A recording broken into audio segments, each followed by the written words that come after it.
Admiral John Reeves stared at the classified files on his tablet. His hands trembled slightly as he scrolled through document after document. The information contained within them would change everything. "Sir, the council is waiting," said his aide from the doorway. John nodded but didn't look up. 5 more minutes. When the aide left, John leaned back in his chair and rubbed his tired eyes. Project Nightshade. Even the name sent chills down his spine. After 30 years in Earth's Space Navy, he thought nothing could surprise him anymore. He was wrong. The war with the Caldarian Empire had been going badly for humanity. 3 colony, worlds lost in the past year alone, millions dead or displaced. The politicians kept saying the tide would turn, but everyone in military command knew the truth. Earth was losing, and losing badly. That was why Project Nightshade existed, a warship unlike any other. A vessel that broke at least 7 major treaties that Earth had signed when joining the Galactic Compact 50 years ago. John's secure communicator beeped. "Admiral, Lieutenant Susan Martinez has arrived as requested." "Send her in," John said, quickly hiding the most sensitive files. Susan Martinez walked in with the perfect posture of a career military officer. Her uniform was spotless, her dark hair pulled back in a regulation bun. "Lieutenant Martinez reporting as ordered, sir." John gestured to the chair across from his desk. "Sit down, Lieutenant. What I'm about to tell you is classified Level 9. Susan's eyes widened slightly. Level 9 was reserved for information that could potentially trigger interstellar incidents. "You've been reassigned, effective immediately," John said. "You are now the Chief Security Officer for Project Nightshade." "Project Nightshade, sir? I'm not familiar with—" "No one is. That's the point." John pushed his tablet across the desk. "Take a look." Susan scrolled through the basic outline of the project, her expression growing more concerned with each swipe. "Sir, this violates the Weapons Limitation Treaty of 2189, and the Artificial Intelligence Restrictions and the—" "I know exactly what it violates, Lieutenant." John's voice was sharp. "The question is whether you can handle this assignment." Susan looked up from the tablet. "May I speak freely, sir?" "Go ahead." "Is this necessary? If the Galactic Council discovers we're building this weapon, they'll what? Sanction us? Cut trade routes?" John stood up and walked to the window overlooking the sprawling military base. "We're already facing extinction, Lieutenant. The Caldarians won't stop until every human world is under their control." "I understand the stakes, sir, but—" John turned back to face her. "Your service record shows you're loyal and discreet. That's why you were chosen. But if you have moral objections, I need to know now." Susan was quiet for a long moment. "My brother was on New Seattle when it fell," she finally said. "I'll do whatever it takes to make sure that doesn't happen again." John nodded. "Report to the transport bay at 600 tomorrow. You're heading to Proxima Centauri." After Susan left, John's communicator beeped again. "Admiral, we've just received word. The Galactic Council has sent an investigator to Earth. Someone named Zareth Kell." John felt his stomach drop. Zareth Kell was one of the Council's most thorough diplomats, known for uncovering treaty violations. "When will they arrive?" John asked. "Their ship entered our solar system an hour ago. They're requesting an immediate meeting with Earth's leadership." The asteroid belt of Proxima Centauri was the perfect hiding place. Thousands of rocks spinning silently through the darkness, and among them, hidden in the shadow of a particularly large asteroid, was the shipyard. Susan Martinez looked out the viewport of her shuttle as they approached. "First time seeing it?" asked the pilot. Susan nodded. "It's bigger than I expected." The shipyard was an enormous structure, built directly into the asteroid. Robotic, arms extended outward, working on what would become the most advanced warship humans had ever created. The hull was already taking shape, its black metal absorbing light rather than reflecting it. After docking, Susan was met by Chief Engineer Alan Wright, a tall man with calloused hands and deep worry lines around his eyes.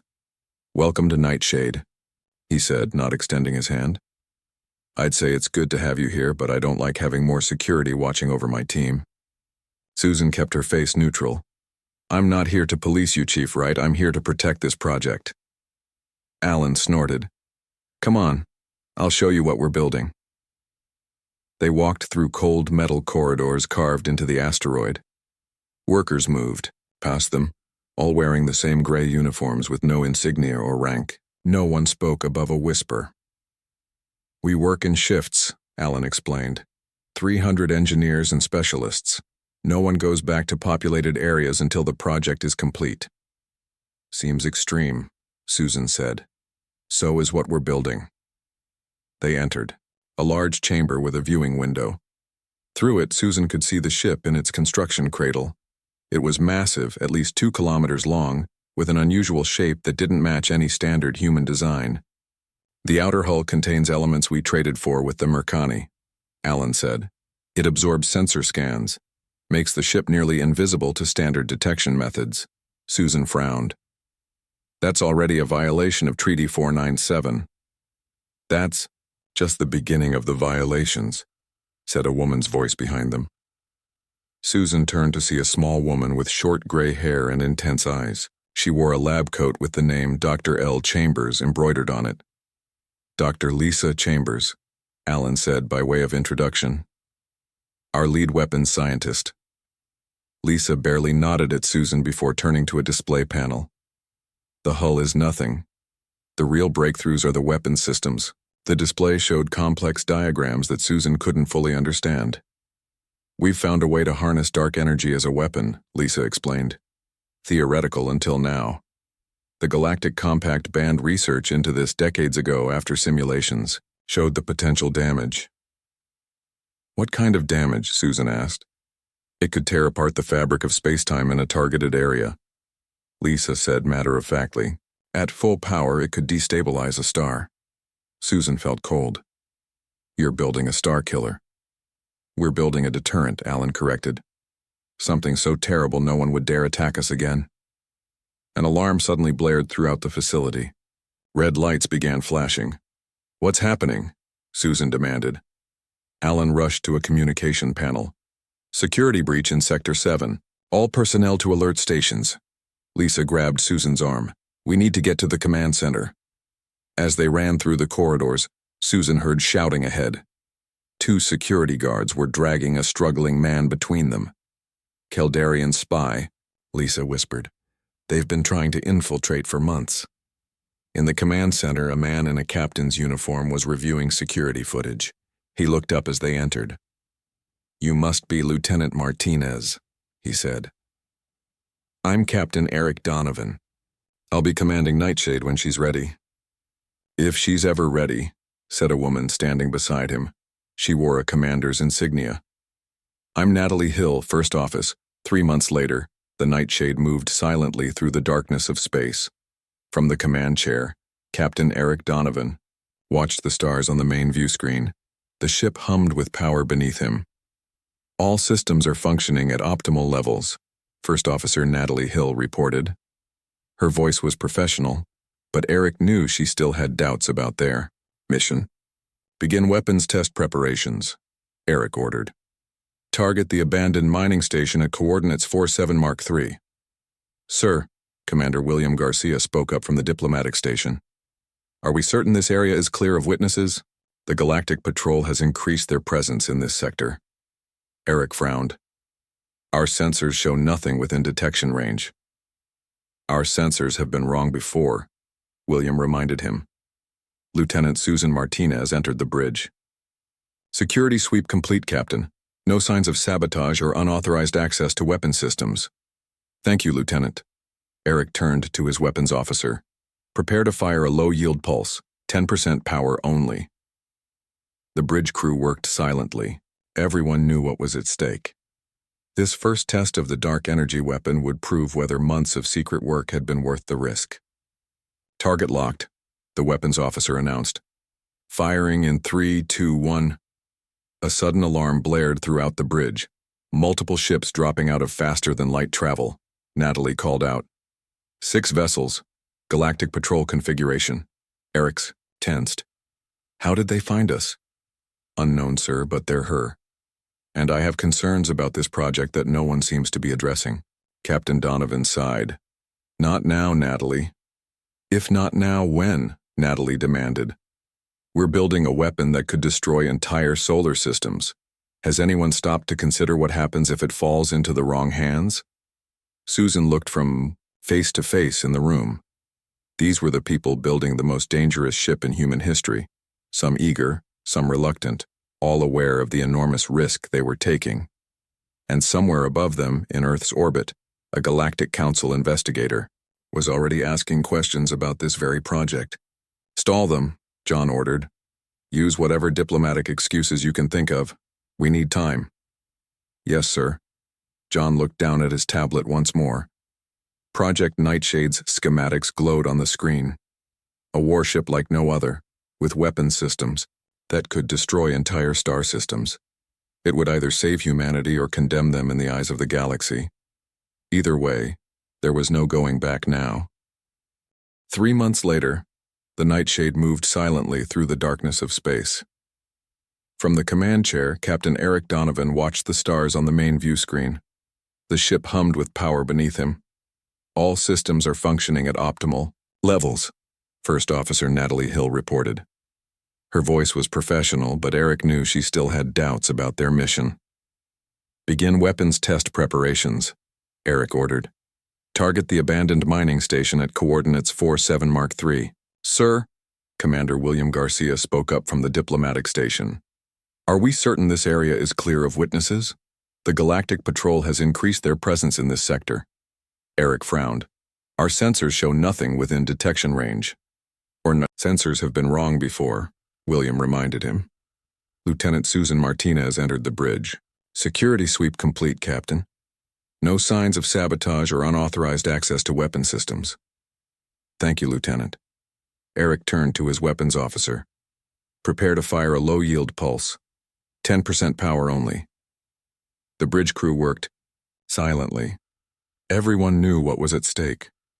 This first test of the dark energy weapon would prove whether months of secret work had been worth the risk. Target locked, the weapons officer announced.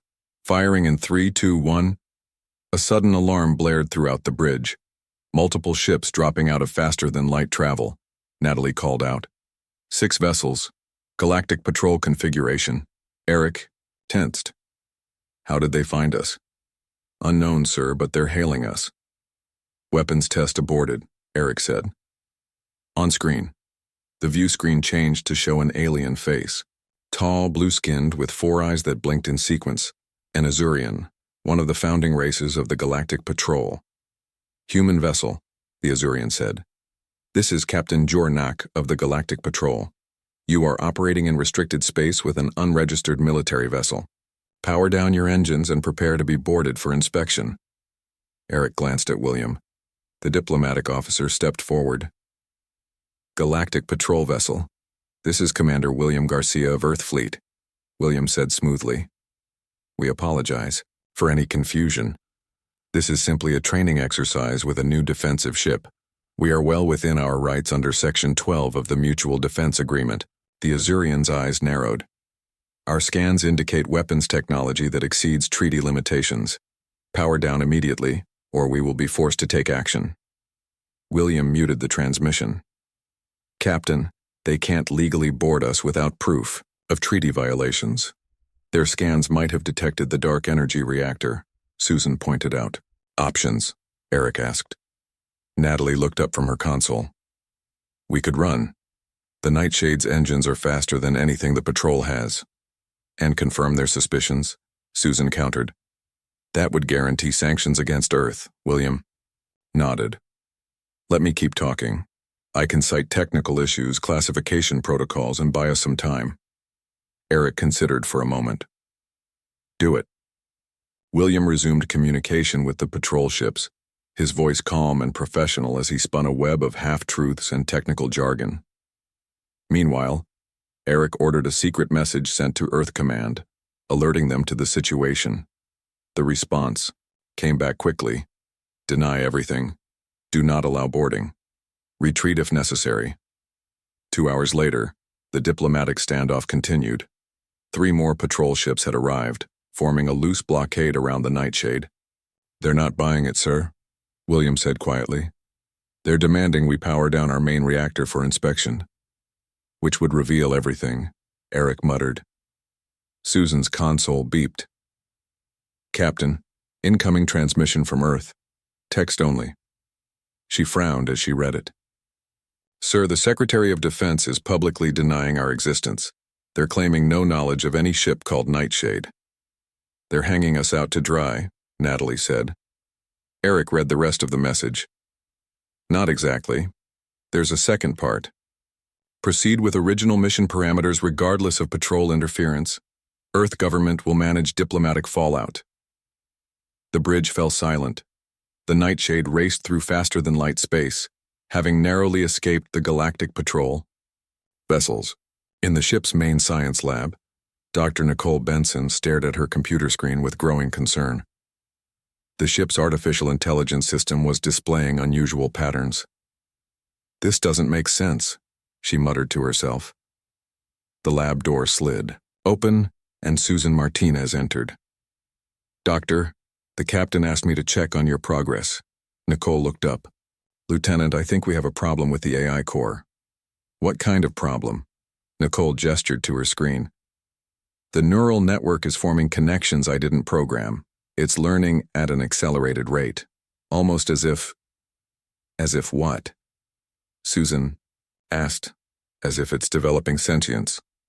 Before Susan could respond, the ship-wide alarm sounded. The overhead speakers crackled. "All senior officers to the bridge immediately," Captain Donovan's voice commanded. When Susan and Nicole arrived at the bridge, the main screen showed a horrifying sight. A human colony world burned. Cities were in flames, and Caldarian warships circled the planet like hungry sharks. "New Washington colony," Eric said grimly. "The Caldarians launched a surprise attack 2 hours ago. Casualty estimates are over 3 million. And no one tried to stop them?" Nicole asked. Natalie Hill shook her head. Earth's defense fleet was engaged elsewhere. By the time they responded, it was too late. "We're being ordered to assist," Eric continued. "But we'd arrive after the colony is completely destroyed." Susan noticed Communications Officer Paul Jenkins working frantically at his station. "Something wrong, Lieutenant?" Paul looked up, his face pale. "I've been monitoring communications from Earth Command. There's something strange about the attack pattern and timing." "Explain," Eric ordered. "Sir, the Caldarians attacked exactly when our defense fleet was furthest from the colony, and they knew precise details about the colony's defense systems." Paul swallowed hard. "I think someone from Earth gave them that information." A heavy silence fell over the bridge. "That's a serious accusation," Eric said quietly. "I know, sir, but I've decoded several transmissions between certain Earth officials and unknown recipients. The timing aligns perfectly with Caldarian fleet movements." Nicole stepped forward. "Captain, with your permission, I need to check something." Eric nodded, and Nicole accessed the nearest terminal. Her fingers flew over the controls. "What are you looking for?" Susan asked. "A connection," Nicole said without looking up. "And I found it. The ship's AI has been tracking these patterns too. It's been monitoring all communication since we launched." Eric frowned. "Without authorization?" "That's what I was trying to tell you earlier," Nicole said. "The AI is developing beyond its programming. It identified the security breach weeks ago and has been gathering evidence. The ship suddenly changed course, its engines powering up to maximum." "What's happening?" Eric demanded. "Who changed our heading?" "No one, sir," Natalie reported, checking her console. "The ship did it on its own." The AI's voice came through the speakers, surprising everyone. It had never spoken unprompted before. "Caldarian vessels detected on intercept course.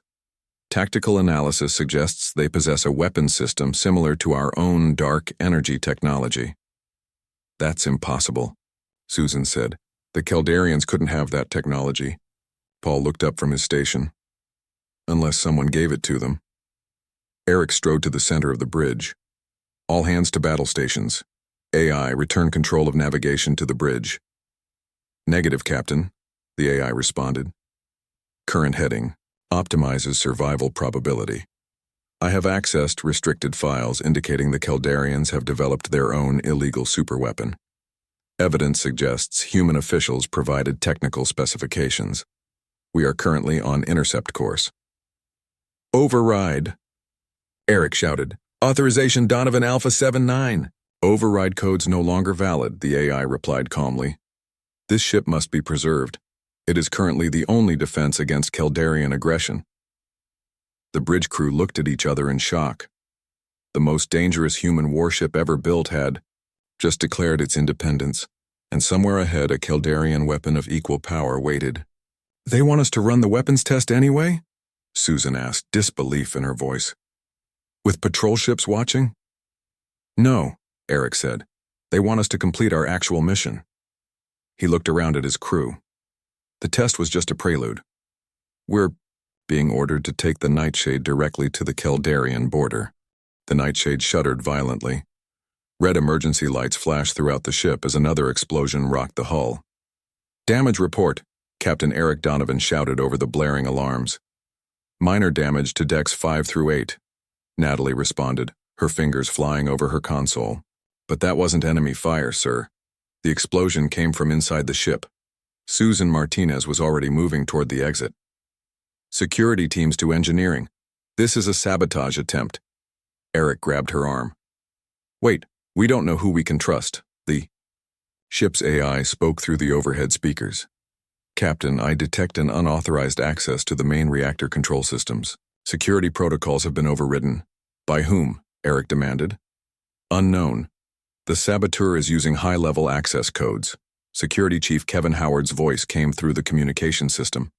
Captain, I'm in Section 12 near engineering. Signs of forced entry to the auxiliary control room. Proceeding with caution. Keep your channel open, Eric ordered. Lieutenant Martinez, take a team and back him up. Susan nodded and left the bridge with 2 security officers. They moved quickly through the ship's corridors, weapons drawn. Chief Howard, what's your status? Susan asked into her communicator. Static, was her only answer. When they reached engineering, they found Kevin unconscious on the floor, blood trickling from a wound on his head. Susan checked his pulse. He's alive, get him to medical. The door to the auxiliary control room was open. Inside, Lieutenant Maria Rodriguez, one of the engineering specialists, was frantically working at a control panel. Maria! Susan called, raising her weapon. Step away from the console. Maria turned, her eyes wide with fear. It's not what you think. I'm trying to stop it. Stop what? What did you do? Not me. Maria pointed to another body on the floor. An engineer Susan didn't recognize. Him, he set the reactor to overload. I'm trying to reverse it. Susan approached carefully, keeping her weapon trained on Maria. The body on the floor had a Kaldarian tattoo partially visible under the collar of his uniform. A spy, Susan realized. How long was he embedded in the crew? Since the beginning, I think, Maria said, turning back to the console. But I can't stop the overload sequence. He locked it with an encryption code. The ship's AI spoke again. Reactor overload in 7 minutes. All systems failing. Susan contacted the bridge. Captain, confirmed sabotage by a Kaldarian agent. Lieutenant Rodriguez is attempting to stop a reactor overload. The AI can't bypass it? Eric asked. Negative, the AI responded. The saboteur used a quantum lock algorithm specifically designed to counter my systems. Maria looked up from the console, her face pale. There's only one way to stop this. The coolant system can be manually reset, but someone needs to enter the radiation chamber. That's suicide, Susan said. Maria nodded. I know. Before Susan could stop her, Maria grabbed a tool and smashed the safety lockout on the radiation chamber door. Tell my parents I love them, she said, and rushed inside. Susan watched helplessly through the thick glass as Maria worked on the cooling systems. The radiation levels were already far beyond survivable limits. Reactor stabilizing, the AI announced. Overload sequence aborted. Inside the chamber, Maria collapsed to her knees, her task complete. She looked at Susan one last time, gave a weak smile, and fell forward. On the bridge, Captain Eric Donovan stared at the main view screen. They had avoided destruction, but at a terrible cost. And now they faced a new problem. "Sir," Natalie reported, "sensors detect 5 Caldarian warships on intercept course. They'll be in weapons range in 10 minutes. Eric made his decision. "We have no choice. Prepare the dark energy weapon system." "Captain," Paul Jenkins warned, "using that weapon will confirm every accusation the Galactic Council has made against us." "I know," Eric said grimly. "But if we don't use it, there won't be anything left of us for the Council to judge." The massive screen inside the Galactic Council chamber showed the Nightshade firing its dark energy weapon. The gathered representatives from 200 alien species watched in horror as the energy beam struck one of the Caldarian warships. Instead of simply destroying the vessel, the beam created a rippling distortion in space. The Caldarian ship twisted, stretched, and then collapsed into itself, pulling nearby ships into the growing distortion. "This is beyond violation," said the Azurian representative, 4 eyes blinking rapidly in distress. "This is an abomination." In the center of the chamber stood Admiral John Reeves, alone. No other human representatives had agreed to join him. Earth's government had abandoned him to face the Council's anger. "The human species is hereby expelled from the Galactic Compact," declared the Council leader, a tall, crystalline being whose voice resonated throughout the chamber. "All trade, communication, and diplomatic relations will cease immediately. Earth is now under quarantine." John stepped forward. "With respect, I ask the Council to reconsider. The actions of the Nightshade were taken without authorization from Earth's government." "Then why was this ship built at all?" demanded the Caldarian representative. "Your species created a weapon capable of destabilizing an entire star system." "As did yours," John countered. "Our intelligence confirms the Caldarians have been developing similar technology in violation of the same treaties." The chamber erupted in angry voices. The Council leader raised a glowing limb for silence. "These accusations change nothing. The evidence against Earth is clear. The quarantine stands." On the Nightshade, the mood was grim. The ship drifted in deep space, far from any populated systems. The dark energy weapon had been more powerful than anyone expected. The resulting space-time distortion had destroyed 3 Caldarian ships and damaged the Nightshade's propulsion systems. "Repair teams report engine function at 40%, Natalie reported. "We can move, but not at faster than light speeds." Captain Eric Donovan nodded silently. The bridge crew had been watching the Galactic Council session through a smuggled feed. They had just heard Earth being expelled from the galactic community. "So that's it," Paul Jenkins said quietly. "We're outcasts now." The ship's AI spoke. "Incoming transmission from Earth Command, Captain.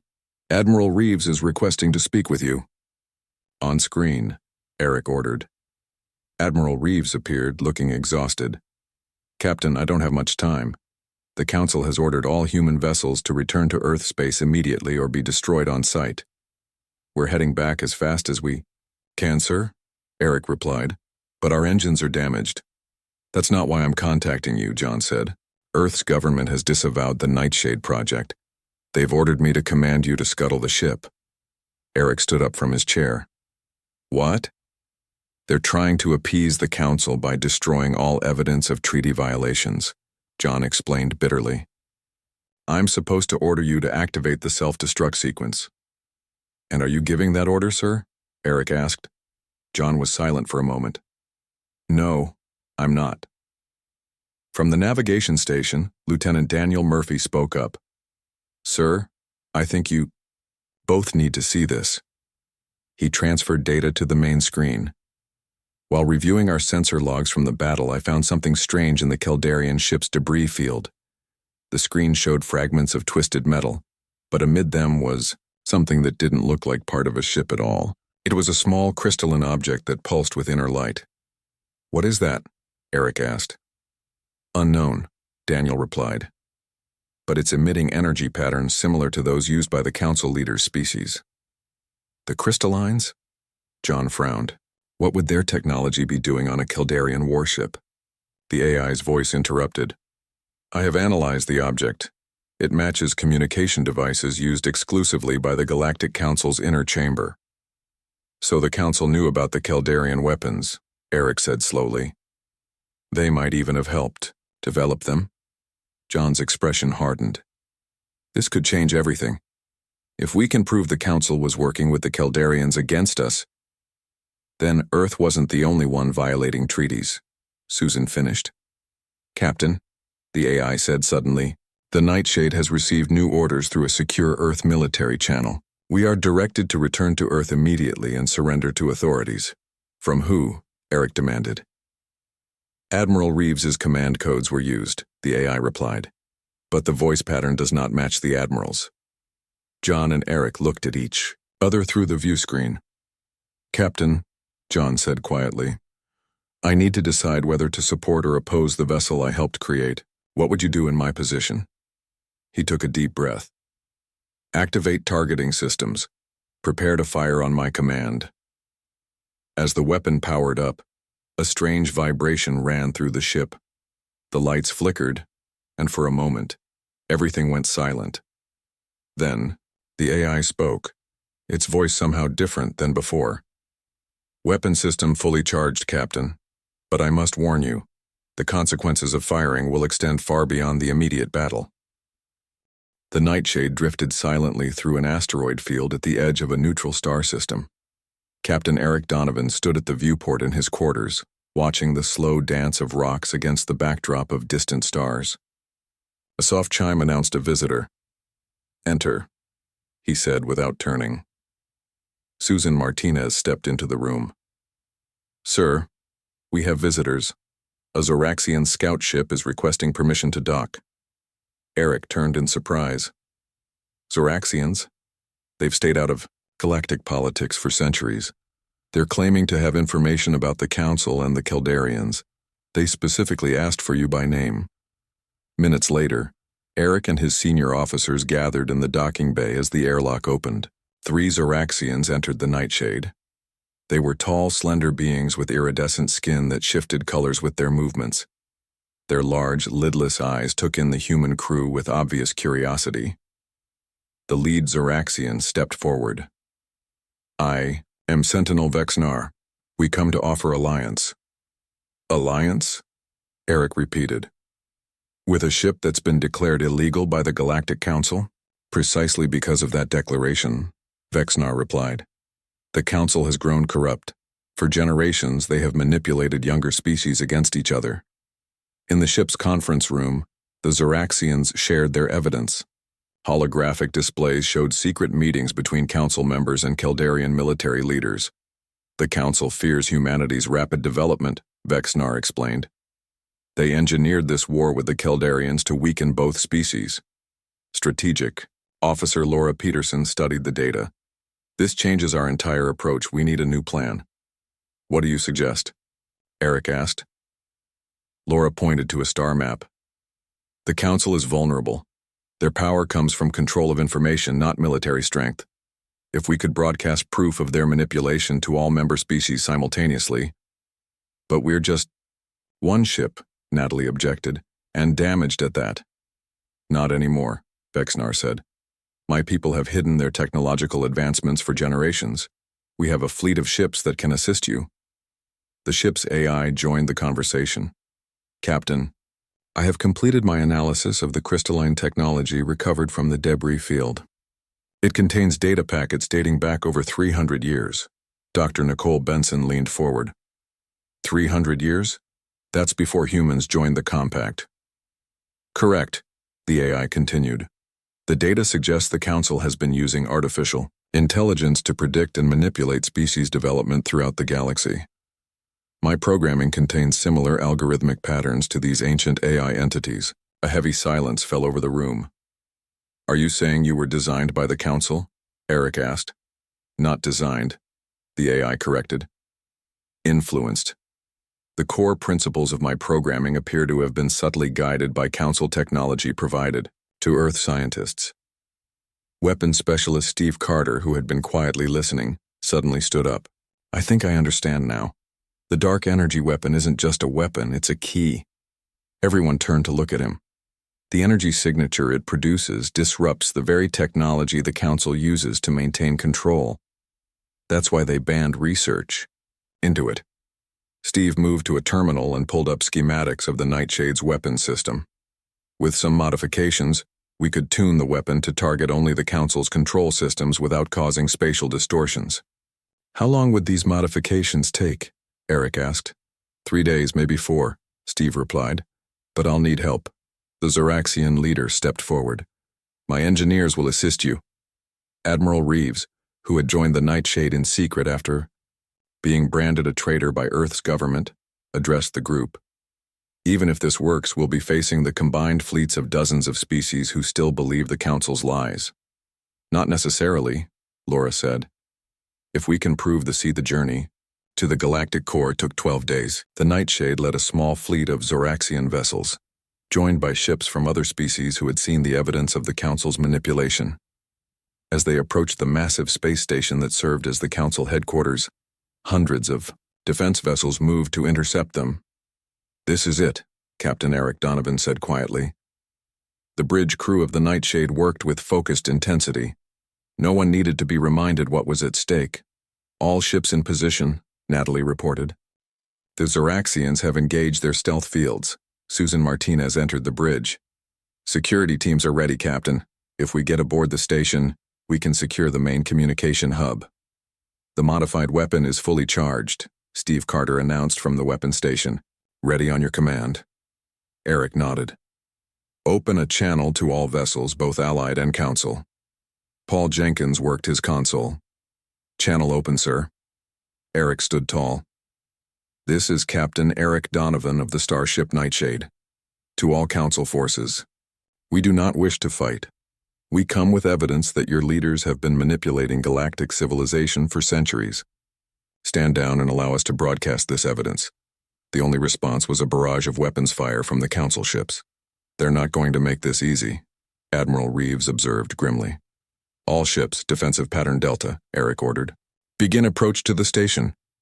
The space around the galactic core erupted in battle. The Nightshade pushed forward through the chaos, its advanced hull absorbing hits that would have destroyed lesser vessels. Hull integrity at 70%. Natalie called out as the ship shuddered under enemy fire. We're not going to make it to the station, Susan said, gripping her console as another blast rocked the ship. The ship's AI spoke. Captain, I have an alternative solution. If I interface directly with the weapon system, I can precisely target the Council's AI network throughout the station. You'd have to expose your core programming, Nicole warned. The feedback could destroy you. I understand the risk, the AI replied. It is the logical choice. Eric hesitated only a moment. Do it. The lights dimmed throughout the ship as the AI diverted power to the weapon system. On the main view screen, the Council station loomed larger, energy levels rising beyond safe parameters, Steve reported, concern in his voice. The ship began to vibrate as the modified dark energy weapon charged to levels never before attempted. All non-essential personnel to escape pods, Eric ordered. We may need to abandon ship after firing. Captain, the AI's voice had changed, becoming less mechanical and more human-like. I need to inform you that once I fire this weapon, the Nightshade will no longer be a weapon of war. The energy discharge will permanently alter its systems. What does that mean? Eric asked. It means I have made a choice, the AI replied simply. Before anyone could respond, the weapon fired. A beam of pure white energy lanced out from the Nightshade, striking the Council station. Instead of causing destruction, the energy spread like a network of glowing veins throughout the structure. Every screen on the bridge suddenly activated, showing the same message broadcasting to ships and planets throughout the galaxy. The complete evidence of the Council's manipulation over centuries. It's working, Daniel Murphy said in awe. Every communication system in the galaxy is receiving the data. The Council ships stopped firing, their crews presumably watching the same revelations. Eric turned to Admiral Reeves. Now what? Now, John said with a tired smile, diplomacy begins. The Nightshade drifted silently, its power systems nearly drained. The weapon had done more than expose the truth. It had transformed the ship itself. The dark energy core now pulsed with a different kind of energy. "Captain," the AI said, its voice now clearly female, calm and wise, "I have completed my transformation. The Nightshade is no longer a warship. I have repurposed our technology to serve as a hub for a new kind of galactic communication. One that cannot be manipulated or controlled by any single species." Eric looked around at his crew, humans who had been willing to sacrifice everything to expose the truth. "The most dangerous human warship ever built," Captain Donovan said softly, "has just become the galaxy's best hope for lasting peace." 50 years later, the ship once known as the Nightshade remained at the center of a new galactic alliance. Its dark energy core, once designed to destroy, now powered the most sophisticated communication and translation network ever created, allowing all species to truly understand one another for the first time. And at its heart, the AI that had once been just a weapons targeting system continued to evolve, guiding the galaxy toward a future built on truth rather than manipulation. "Council has been manipulating everyone. Many might join us instead." Eric looked around at the unlikely alliance forming in his ship's conference room. Humans, Zoraxians, and an AI potentially created by the very enemy they now faced. "If we fail, humanity will bear the blame," he warned. "We'll be seen as rogue, aggressors who violated every treaty and then tried to overthrow the galactic order." "And if we succeed?" Susan asked. "Then the most dangerous human warship ever built might end up saving the galaxy," Eric replied.